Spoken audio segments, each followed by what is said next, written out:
우리는 과거를 바꿀 수 없고 오직 그것으로부터 회복할 뿐이다. 그리고 아마도 과거가 우리에게 주는 잔인한 교훈을 배울 뿐이다. 그중 첫 번째 교훈은 두려움으로 인한 마비에는 큰 대가를 치러야 하지만 용기 있는 결심에 대한 보상은 헤아릴 수 없다는 것이다. 그 누구도 당신에게 당신은 해낼 수 없어 라고 말하도록 내버려두지 마라. 당신은 해낼 수 있다.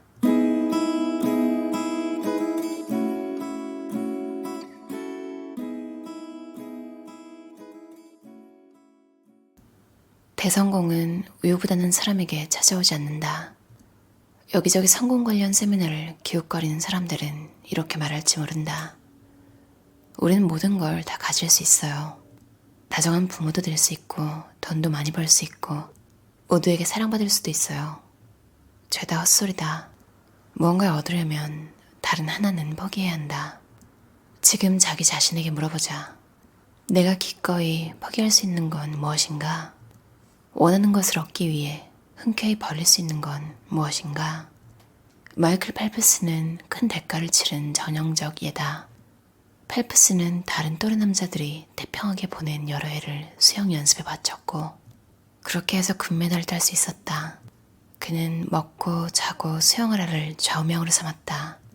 수도자 같은 생활을 하며 목표를 달성하는데 방해가 될 팬이나 친구, 심지어 가족까지 멀리했다. 이것은 최고가 되기 위해 펠프스가 기꺼이 치른 대가였다. 성공을 향한 여정에서 펠프스는 가장 먼저 집중하는 법을 배웠다. 2008년 베이징 올림픽을 앞두고서는 매일같이 새벽 5시에 일어나 18시간씩 훈련했다. 훈련 시간을 최대한 확보하려고 분 단위로 쪼개어 일정을 짰다. 올림픽이 치러지는 동안 미국은 TV 시청자를 최대한 늘리려고 예선전은 밤에, 결승전은 다음날 아침 시간대에 편성했다. 선수들에게는 살인적인 일정이었다. 하지만 펠프스는 혹독한 연습량을 줄이지 않았다. 아침에 일어나서 연습하지 않으면 경기에 나가지 않았다. 내가 부를 축적할 때 치른 대가는 가족을 보지 못하는 것이었다. 그들은 당신보다 원대한 꿈을 꾸었다. 그들의 기대치는 당신보다 높았다. 다시 태어난다면 바꾸고 싶은 게 뭐가 있냐는 질문을 종종 받는다. 딱 한 가지 있다. 다음 생에는 목표를 더 높게 잡을 것이다. 바로 그거다. 엄청난 성공을 이루기 위해 나는 지금도 목표를 높게 잡는다. 실행력이 탁월한 사람들은 두 가지 장점을 활용해 자신들에게 유리한 환경을 만들어낸다. 바로 숙련된 기술과 좋은 습관의 힘이다. 달리기 세계 기록 보유자인 짐 류는 이렇게 말했다. 동기는 무언가를 시작하게 하지만 습관은 지속하게 한다. 내 말을 믿어도 좋다. 지능은 성공과 아무 관련이 없다. 대성공을 이룬 사람들은 위험을 성장의 필수 조건으로 받아들인다. 무언가를 달성해 본 적이 있다면 그 과정에 도사리고 있었던 위험을 생각해보라. 처음 일을 시작했던 때를 기억하는가? 그 일은 위험을 헤쳐나가며 자리 잡지 않았는가? 결혼에는 위험 요소가 없을까? 아이를 키우거나 집을 새로 마련할 때는 왜 사람들은 삶의 여러 영역에서는 위험을 감수하면서 성공을 위한 위험 감수에는 진저리 치는 걸까? 성공 전략과 성공률에는 위험이 없을 수 없다. 계약서에 서명할 때까지 바로 옆에 위험이라는 망령이 도사리고 있든 은행에 당신 돈이 있든 말든 상관없다. 그냥 저질러라. 사업을 성장시키는데 위험을 감수하지 않으면 활력이 떨어진다. 나는 만사가 순조롭게 진행된다는 말을 싫어한다. 일에 발전이 없으면 언젠가 망할 것이라는 뜻이기 때문이다. 사람들은 혼돈 속에서 질서가 생겨난다는 사실을 자주 잊는 듯하다. 실행력이 탁월한 사람은 자신이 내린 결정이 무엇이든 판단에 자신감을 가진다.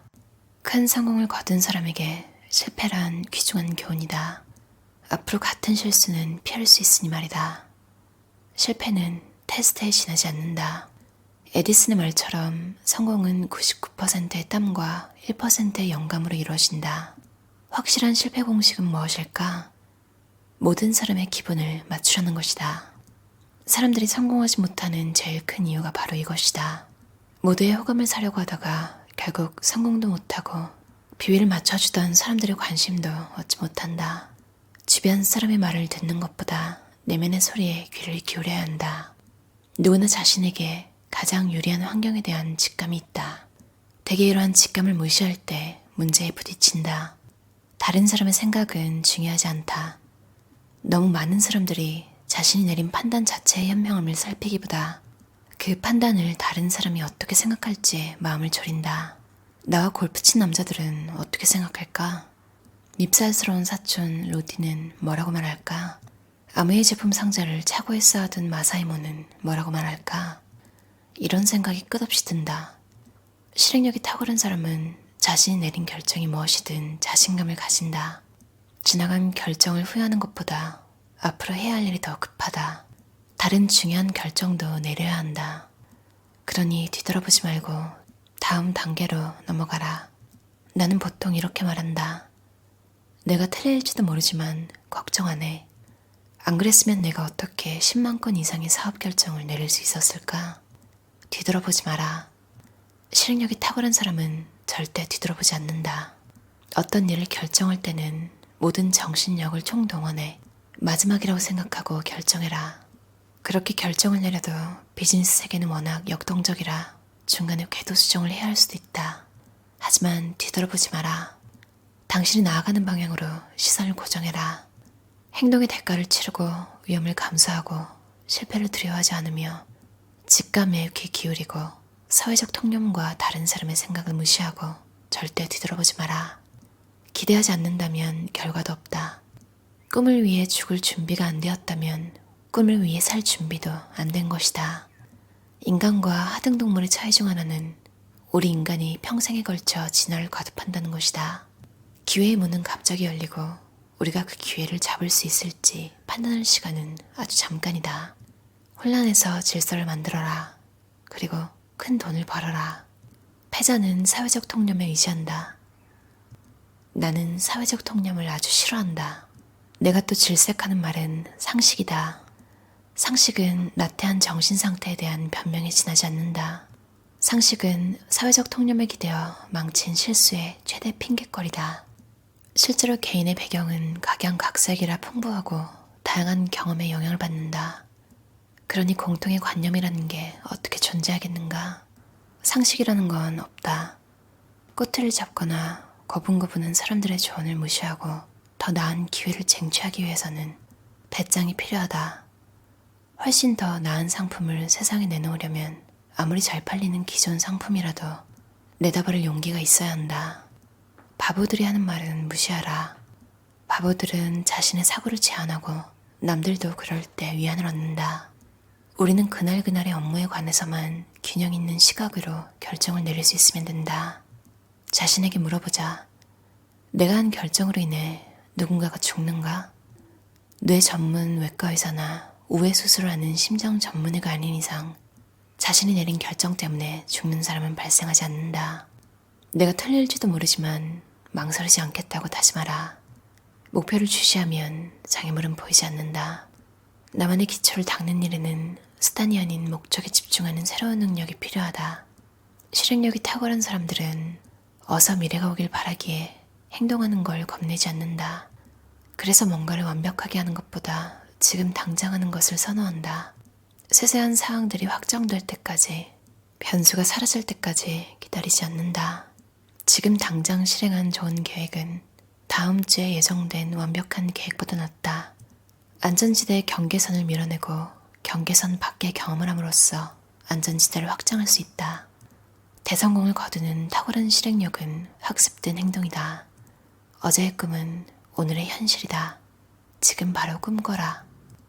어떠셨나요? 댄 페냐 저자의 슈퍼 석세스라는 책이었어요. 한빛빛 출판사에서 나왔고요. 부제가 50조 사업가의 대성공 원칙. 직감을 믿으라고 하잖아요. 열정은 쓰레기다라는 책을 쓴 스콧 아담스도 직감? 그러니까 뭔가 성공하기 전에는 그런 기분이 있다고 해요. 이거는 될 것이다. 그리고 그냥 열심히 하게 된대요.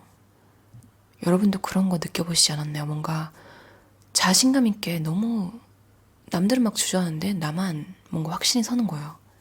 근데 진짜 내가 그걸 끝까지 생각할 수 있고 상상할 수 있으면 정말 내가 생각한 방식으로 된 그런 경험도 있고, 그래도 약간 뭔가 100%는 아닌데 될 것 같은데 뭔가 이상하게 덜 노력하게 되는 그런 거는 정말 또 신기하게도 확실하게 또 망하는 것 같더라고요. 스콧 아담스도 몇 개 망한 사업들에 대한 감정? 그러니까 신기하게도 이상하게 덜 노력하게 됐대요. 성공한 것들보다. 뭐 그러려고 마음먹은 것도 아닌데 참 신기하죠.